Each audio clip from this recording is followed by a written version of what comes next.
ગુરુદત્ત કેમેન્ટેક વતી હું બિપિન આપનું હાર્દિક સ્વાગત કરું છું।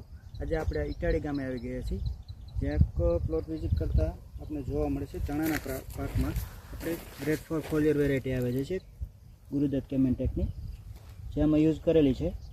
આ છોડમાં શરૂઆતમાં જ્યારે યુઝ કરેલ નહોતી ત્યારે પીડિયાનું પ્રમાણ વધારે પ્રમાણમાં જોવા મળતું હતું। આપણે બે વિભાગ પાડેલા છે। જે આ પ્લોટ જોવો છો તેમાં સ્પ્રે કરેલો છે, જે ગુરુદત્ત કેમેન્ટેકની પ્લસ ઝીંક બૂસ્ટર ફોલિયર વેરાયટી આવે છે।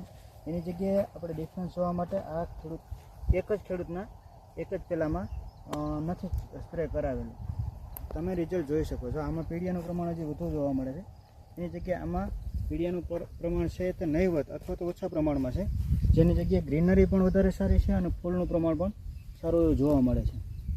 બરાબર, તમે જોઈ શકો છો લાઈવ પ્લોટ આ બાજુ છે યુઝ કરેલું છે, ફૂલનું પ્રમાણ પણ વધારે છે, ગ્રીનરી સારી એવું જોવા મળે છે, જેની જગ્યાએ આમાં વાપરેલ નથી, પીડાનું પ્રમાણ વધારે છે અને ફૂલની સંખ્યા પણ નહીવત છે। તો બધા ખેડૂતોને ભલામણ છે કે ગુરુદત્ત કેમેન્ટેકનું પ્લસ ઝીંક બૂસ્ટર જે ફોલિયર આવે છે સ્પ્રે માટે એ વાપરો અને રિઝલ્ટ જુઓ। ધન્યવાદ।